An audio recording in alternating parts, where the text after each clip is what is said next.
Hello, my name is Corrina. This is my presentation on agenda setting in cognitive behavioral therapy, or CBT. Agenda setting is an essential structural element for effective cognitive behavioral therapy. Along with a strong case formulation, it provides the base for an effective session by ensuring a good use of the time, engaging the client as an active participant in their care, and maintaining the evidence-based structure of CBT. A study from the University of Pennsylvania found that formally trained CBT clinicians had very high intentions of using agenda setting in their CBT sessions with various patient populations. The strong intentions were a reassuring finding because there's an evidence base to suggest that agenda setting leads to better client outcomes. Agenda setting typically takes place within the first 5 minutes of a session, but it shouldn't be viewed as a discrete event. The agenda is revisited to refocus on key topics and keep the agenda on track. CBT is generally quite structured, but the agenda needs to allow enough flexibility to adapt when an explicit and mutual decision to do so is made. An effective agenda setting process within the CBT structure includes 7 components, and I'll go through those components right now. First, the client is asked to summarize key events from the previous week. This can help ease into session and establish rapport, as well as flag any topics which may need to be discussed. It can also give the counselor context about what the client's dealing with and how they're feeling overall, and any distractions which may arise during the session. The counselor may need to cue the client about what is appropriate to share in the beginning. For example, the counselor could say, "It sounds like you've had an excellent week overall, but there's still some tension with your sister. We can revisit that during this session. Does that sound like an okay summary for now?" The second component is a review of the previous session. Some clients take notes or record sessions, and this is a great time to see whether they've had a chance to review key concepts. The client may also wish to share how they felt after leaving, or clarify any unclear aspects of CBT skills which were learned. If the client does not recall the previous session at all, this needs to be addressed in terms of their learning needs, or possibly a recommitment to reviewing the material in order to promote positive outcomes through the following sessions. The third component involves assessing the client's current mood. This can be done informally by asking, "How are you feeling right now?" Or formal tools can be used, for example, the Beck Depression Inventory or a verbal analog scale. The decision on which way to assess current mood depends on the client's overall goals, the counselor's style, and then bearing in mind that quantitative tools offer the advantage of being able to compare mood from one session to the next and track progress. The fourth component is a review of homework assigned in the previous session. The counselor should keep a clear record of what was assigned and follow up on it because this increases likelihood the homework assignments will be completed. If the client is consistently non-compliant with their homework, this should also be explored using the CBT process or by assessing any barriers which could be getting in the way.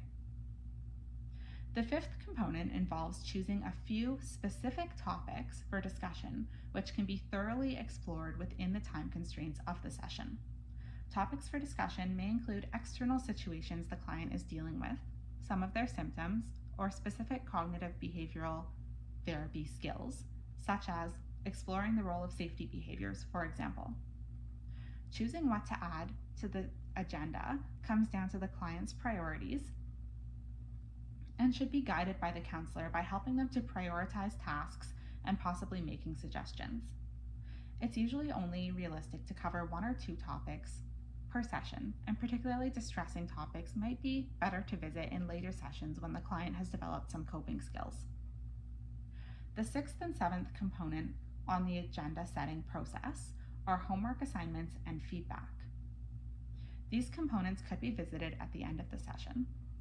Overall, homework tasks should relate to the specific topics which were covered in session and seem relevant and useful to the client.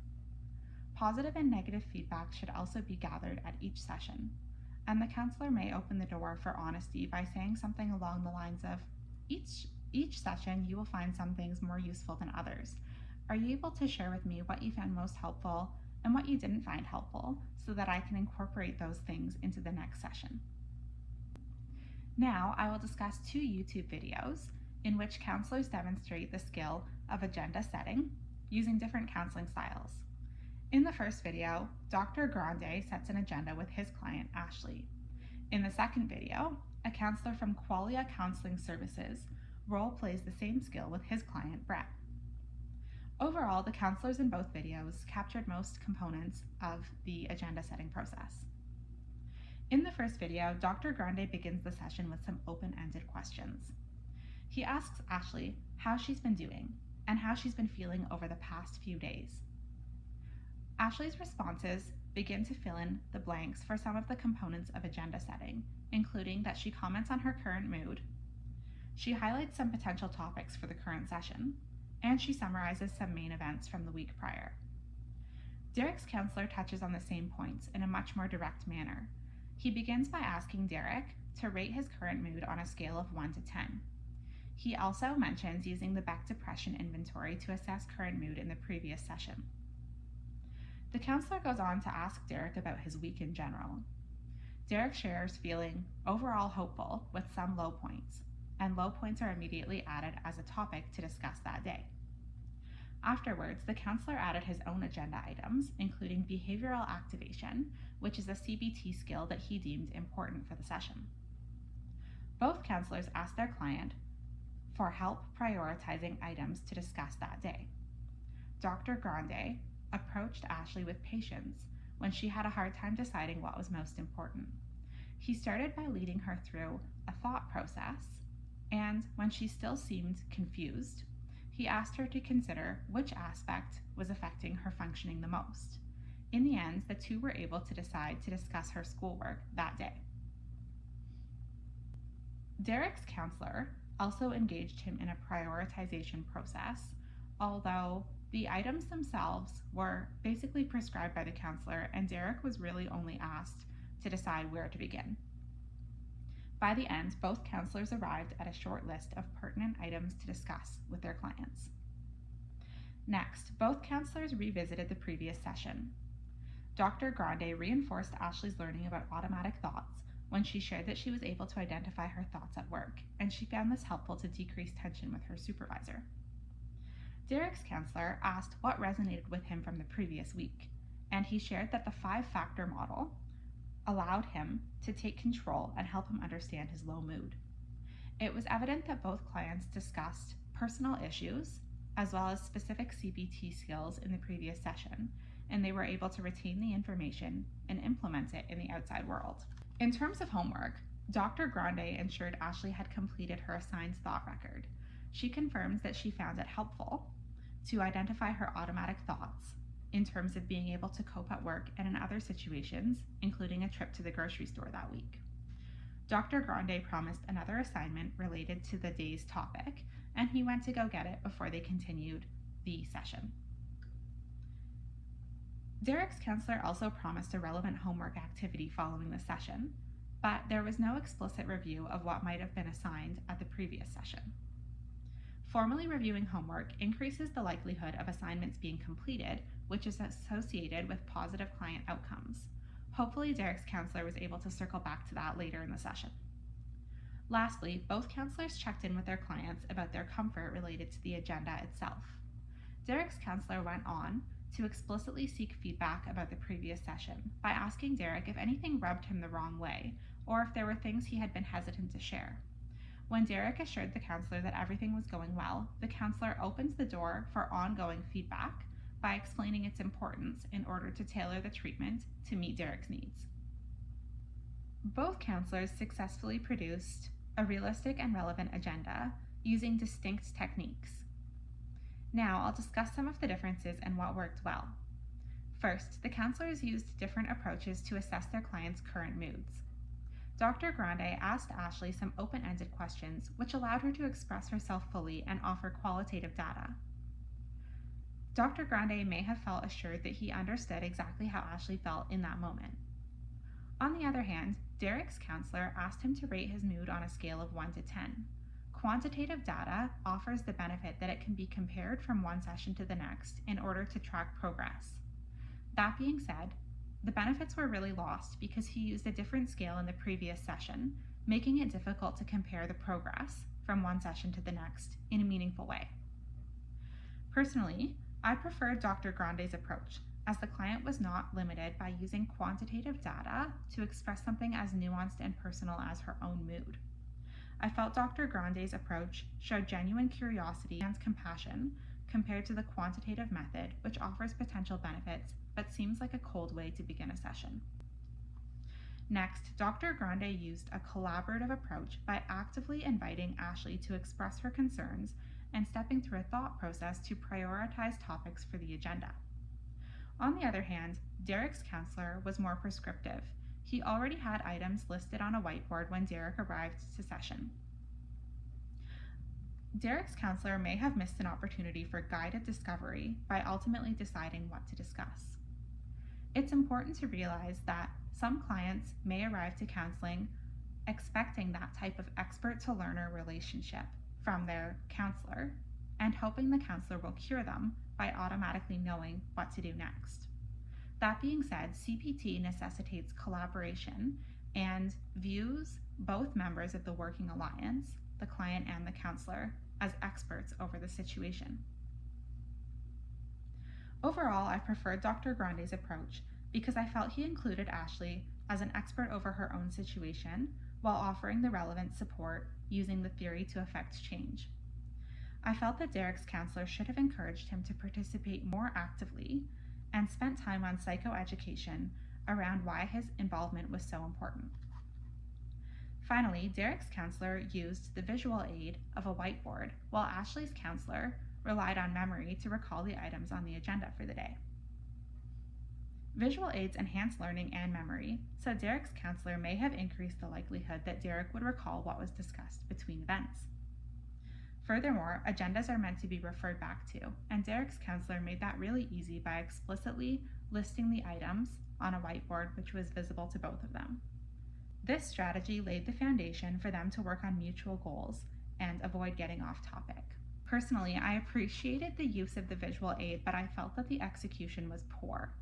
Ideally, Derek's counselor could have invited him to be the scribe, writing items on the whiteboard in order to actively participate in his care. At a minimum, the counselor could have sat with Derek and used a piece of paper between them. I felt that standing while Derek sat emphasized the power dynamics between them instead of promoting collaboration. Finally, it's important to emphasize the flexibility within CBT interventions to meet clients' unique needs.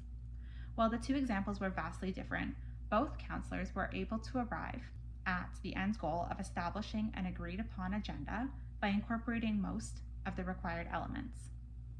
The working alliance depends on the counselor and the client, so differences in clients' personalities, cultural backgrounds, and preferences may influence the style of counseling used and the way interventions are delivered.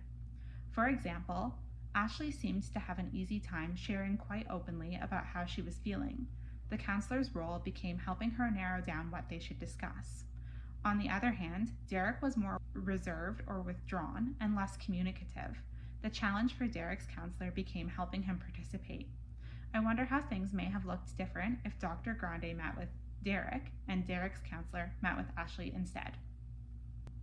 Now I will share my reflections on the approaches used in both videos for agenda setting and how they align with my personality and approach to counseling. Overall, Dr. Grande's collaborative approach definitely resonated the most with me. I did rewatch both the videos a few times and reflect critically on the components of agenda setting in CBT. I came to realize that both examples offered valuable takeaways for me to incorporate into practice. What I liked the most about Dr. Grande's example was his use of open-ended questions and his genuine compassion. It seemed as though Ashley could start wherever she wanted, and he was able to build the session around her current priorities while incorporating CBT skills. What I liked the most about the other counselor was the use of visual aids such as the whiteboard, and how he explicitly sought to keep the lines of communication for feedback open with Derek. In addition, it was evident that he had the ability to keep the session on track and prioritize CBT interventions within a limited time frame. CBT normally takes place over 12 to 20 sessions, so I need to work on my time management, and I appreciated the example that Derek's counselor offered. In my current role, I work as an ICU nurse, and I have the luxury of multiple 12-hour shifts with the same patient and the same family. This allows me basically unlimited time to establish rapport, listen without interrupting, and address whatever might be on their mind in the moment.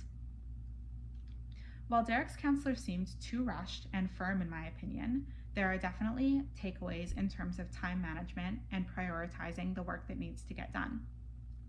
On the other hand, I know that my personal counseling practice will largely be informed by my experience as an ICU nurse, and Dr. Grande's style definitely aligns more closely to my current bedside manner. In this next section, I'll discuss 3 common difficulties which can arise during the agenda setting process and strategies to mitigate or work through each of them. First, having too many items on the agenda itself can cause real problems. CBT sessions are typically quite structured and time limited, so items should be prioritized to focus on what's most important and ensure the client is learning relevant CBT skills and progressing properly overall. Assuming the session length is only 1 hour, time needs to be allocated at the beginning to the agenda setting process, and time needs to be left over at the end to negotiate homework and seek feedback. This only leaves about 45 minutes to dive into the real meat of the session. And most resources recommend adding no more than 2 items on the agenda in order to thoroughly go through each of the items. This could consist, for example, of an external situation which is weighing on the client, and then a specific CBT skill or intervention. Depending on the complexity of the issue, as well as the counselor's style and the client's personality, time could be left over at the end, and then they can explore something else. Both the counselors in the YouTube videos end up with only a few items on their agenda for that day's session. Dr. Grande provides a great example of how to prioritize when clients present with many issues to discuss. Initially, Ashley comes to session wanting to discuss her relationship, her school stress, and her work stress. Initially, Dr. Grande asks her which is the priority, and she is unable to determine because all 3 seem important. Next, he steps her through a thought process, hoping to uncover which topic is the most distressing to her. Ashley continues to struggle to decide, so Dr. Grande acknowledges her feelings. Then he tries a 3rd strategy by asking her which is affecting her functioning. Finally, Ashley is able to determine that the school stress is the most important, so that becomes the item for the day's agenda. When they are finished discussing that and going through some techniques, they may circle back to other items, but the 2 mutually agree that the focus for the session will be Ashley's school stress. There are many effective ways to decide on a priority item for an agenda. Firstly, a client's risk should be assessed in order to ensure the safety of the client and others around them. From there, perhaps the counselor could suggest speaking about anything which is imminent, for example, an upcoming job interview that week. As well, the counselor should continuously be assessing the client's readiness for learning and the relevance of topics to the case formulation itself, as well as the client's overall progression. For example, let's take a client who presents to a session to talk about a physical assault as well as work-related stress. The physical assault might seem more pressing, however, the counselor may decide to start with work-related stress for that session in order to develop rapport with the client and allow them to learn some basic CBT skills to process the distressing assault in later sessions. Doing things the other way around would be like ripping off a bandage to a really deep wound without having the tools or know-how to heal the wound underneath. Instead, the counselor might leave the bandage intact and gather the resources, in this case, equipping the client with the CBT skills and coping abilities to actually heal the assault before they come back to it in a later session. The next issue relates to counselors having preconceived ideas about how the session should go, regardless of their client's priorities that day. Perhaps the counselor feels they need to check off some CBT skills in order to see that their client is making progress, but the client had a very stressful week and could benefit from sharing about a situation which the counselor isn't privy to. This may have happened in the second YouTube video with Derek's counselor. Derek's counselor seems to arrive to session with the notion that behavioral activation should be an agenda topic for that day.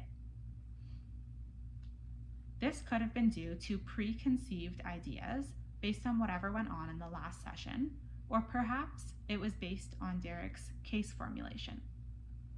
Certainly, behavioral activation is an evidence-based CBT intervention for clients with depression. However, multiple studies show that treatment should be tailored to clients' specific needs rather than using a one-size-fits-all model in CBT.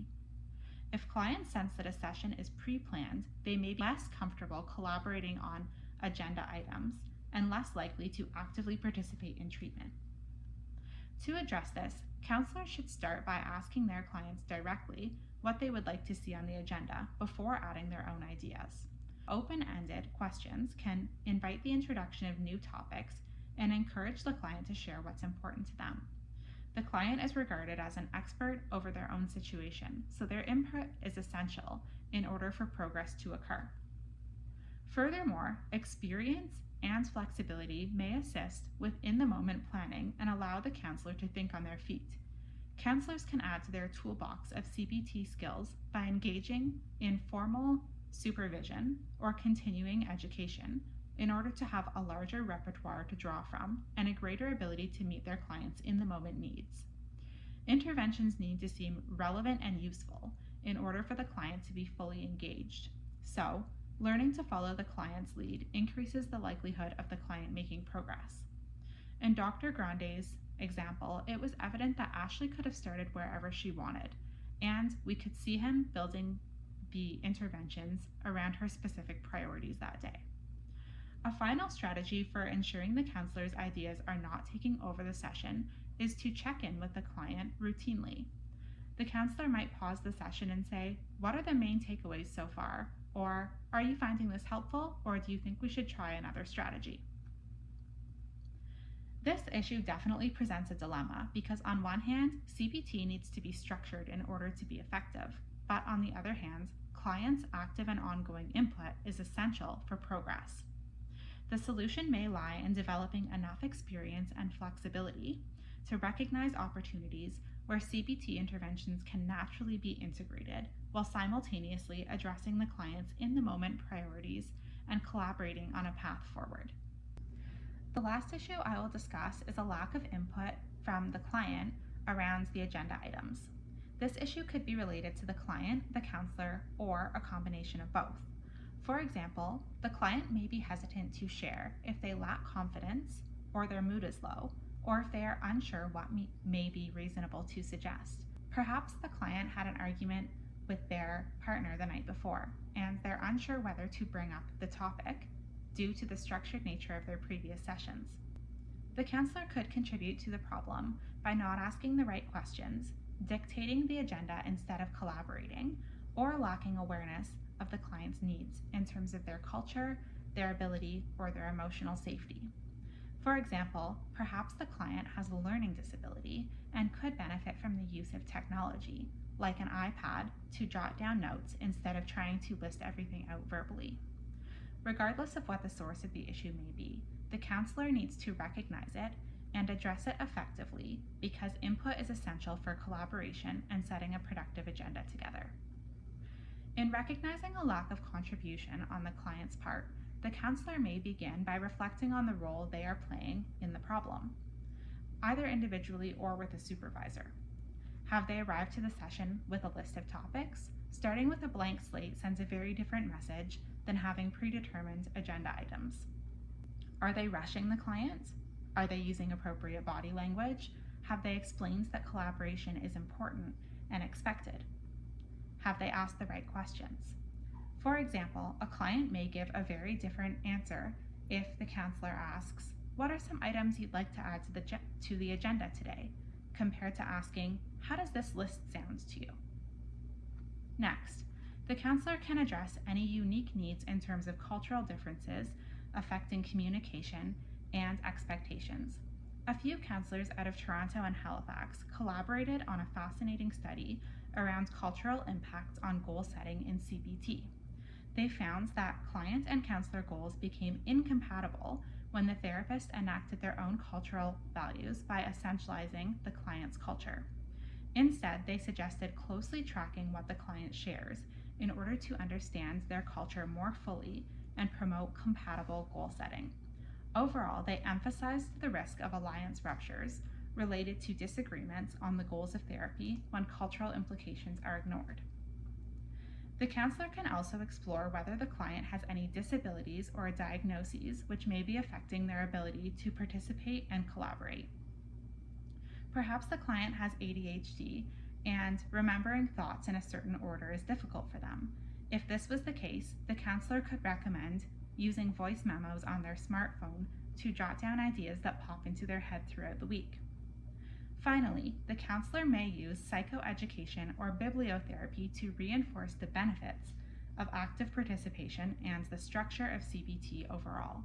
They could say, "You're right, I am the expert over certain topics, but you're the expert over your own situation. I want to avoid dictating what goes on here, so I'm looking for your feedback so that CBT will be more effective for you. That's why I need your ideas. Does that make sense?" If the issue persists, the counselor may need to address the underlying problem, such as a lack of confidence or feeling uncertain, using CBT interventions during the session. Perhaps the client has a negative automatic thought that if they open their mouth, they will sound stupid, or a belief that their feelings don't even matter anyways. These things could be affecting their behavior and may offer a great place to start. Thank you for watching my presentation on agenda setting in cognitive behavioral therapy. I hope you enjoyed it, and I look forward to your feedback.